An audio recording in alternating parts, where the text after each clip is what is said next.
Well, Mykhailo Mudryk tipped to thrive at Chelsea amid his first very bad season. And then there is a story coming in from Emerick Laporte of Man City talking about Erling Haaland, and lastly we're going to discuss about Todd Boehly coming out and defending his stupid spend in the two transfer windows, the summer and that of the winter, because Chelsea are really looking bad ever since this lad took them over. Welcome to this channel. Smash the like button, comment and share. If you're watching us for the very first time, endeavor to subscribe to this channel so as not to miss out on stories that we do upload in here on a daily. Now, you also saw Mykhailo Mudryk with that green laser. Did you see it?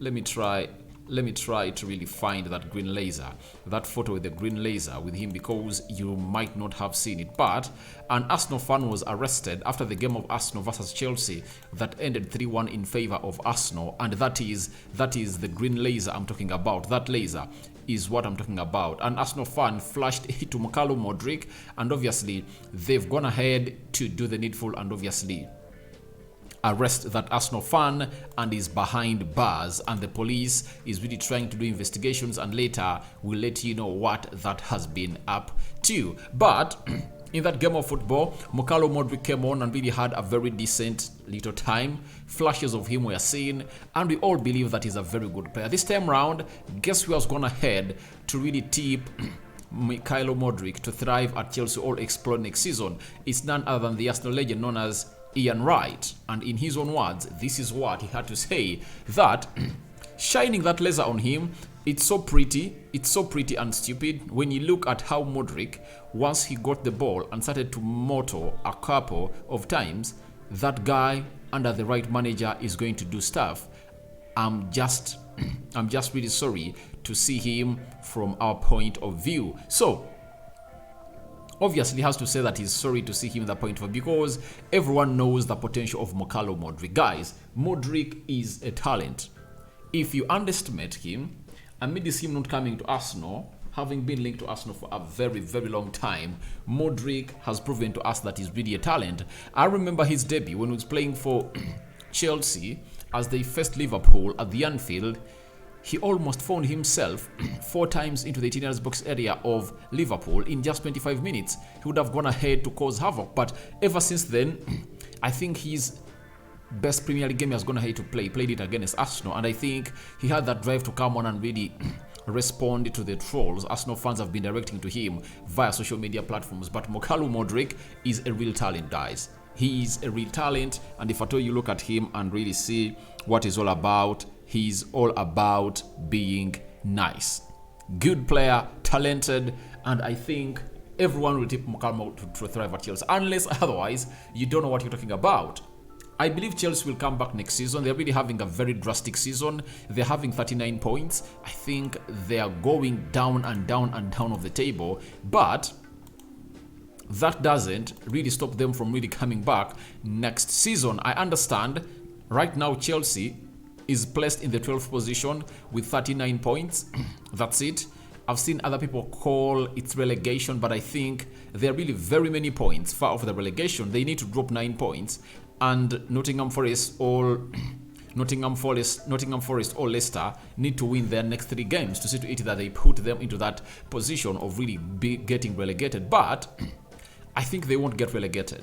They'll return next season big and better, with them going in for Pochettino. I think Pochettino, if he gets really a very good preseason, he'll find himself in a position of really doing the needful and obviously causing a lot of havoc to the teams he's going to play in the Premier League. I don't fancy him coming in the top 4, but I think he'll put up a very big fight that will impress the owners of Chelsea, because Chelsea needs some 3 years of stabilization. You know, Todd Boehly has come in and is trying to change the code of conduct of activities at Chelsea that will call for a 3-year turnover to get Chelsea to where they want to be. We look at the signings he's making. He's still making signings like how the former owner of Chelsea used to do, but he used to have elite managers: Jose Mourinho, Scolari, Sarri, Antonio Conte,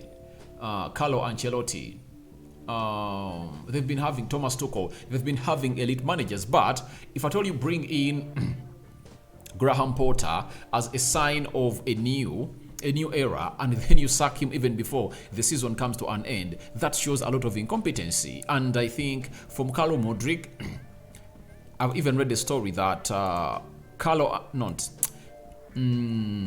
Pochettino has gone ahead and really told the owners of Chelsea that he plans to build his season or his new team on Mykhailo Mudryk and is it Lovie Colwell that is on loan at Brighton. Those are the players that he's really planning to build his team on. And I think if at all you are any elite manager and you're good at improving young talent like Pochettino, you'd always want to have a player like Mudryk into your team because he is really the next big thing, provided you mold that team onto him, especially him thriving off that left attacking side of the midfield and very many other players around him, the likes of Enzo Fernandez. And I think in every discussion that Chelsea is having, especially Todd Boehly with Pochettino, they're telling him that we have players that we bought expensively and we need to see you build our team onto them. Because the reason as to why we spent huge money onto Mykhailo Mudryk and Enzo Fernandez, it's because we want them to be the future of Chelsea, and they can be, because Enzo Fernandez is 21,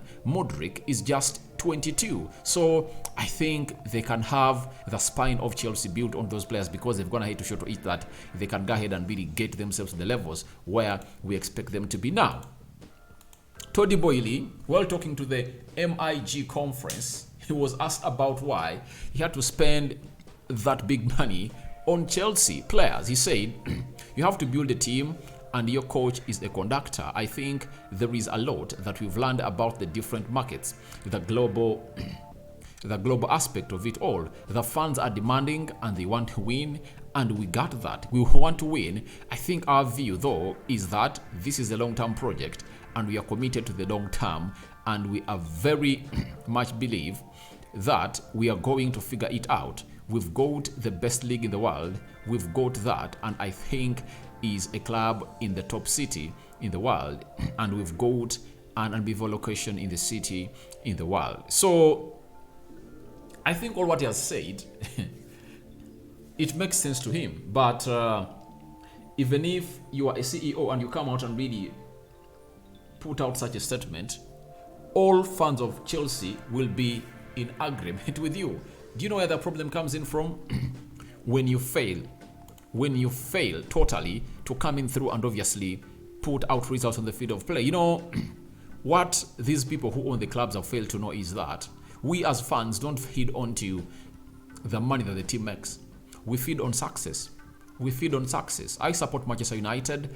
I want to feed on the success of Manchester United. I want to see United lifting trophies. No, that's why Arsenal fans are really so much deep in their souls, because they failed to really lift the trophy, yet they had a chance to go all out and really win this trophy. So I think, to me, if at all I find myself in the position of what Todd Boehly is in, I think you just sit down and know that he shouldn't be the one signing players. The technical director and the manager that is going to bring in at Chelsea would be the ones responsible for calling in for these signings. But all the signings that they made, I think they are all about Todd Boehly making a statement that we are here. And I think they've gone ahead to spend stupidly £700 million close. Yet, that is the amount of money that Chelsea would have gone ahead to spend in like 3 seasons. You know, if a team can spend £200 million per summer, that team can be having good results on the field of play, especially if at all they're having a very good recruiting team with good managers. So to me, it comes to my understanding that a team known as Chelsea has gone ahead to really revolve. And where does the revolve start from? From the owners. That's it. Because if a fish is decaying, it doesn't start to decay off the tail. It's the head that decays. With the actions of Todd Boehly in his first spell, in his first season as a Chelsea owner in management, I think he has gone ahead to bottle everything. So there is room for him to make changes and really look better, but we wait and see whether that will happen. If it can't, if he won't go ahead and really sack another manager next season known as Pochettino, because if Pochettino comes in through and results don't come in through immediately, he's going to be sacked. So I think that's why Todd Boehly and Bailey have gone ahead to be named as hire and fire owners of Chelsea. Now, lastly, it's Emerick Laporte on Erling Haaland. He has told us that the player is hugely impressive. This guy has no limits. His physical condition is unbelievable. He takes advantage of everything. He's very humble. He's a very good guy. We appreciate him a lot, and that's very good for the team and him. Why has he gone ahead and really spoken this about Haaland? Haaland yesterday broke the all-time standing record of the best ever Premier League goal scorer in a single season, beating Alan Shearer and Andy Cole at 34 goals. Yesterday, he scored his 35th goal of the Premier League season with 5 games to go. With 5 games to go, he has gone ahead to really fire himself up into those levels of those legends, and that's why everyone is talking about Erling Haaland. But I think he has gone ahead to prove his worth at Man City, and I think that's why City want to really gate off the buy clause. They want to get it out such that they have him as their player and obviously know that he can be here for some good season. That I think age is on his side. 21, 22 years of age, that is Erling Haaland. You play 4 seasons at Man City. I think if at all Man City wins a Champions League in a year, that won't be having the Euros or the World Cup with Haaland, I think Haaland will win the Ballon d'Or and will lift it. So I think he can lift a Ballon d'Or at Man City.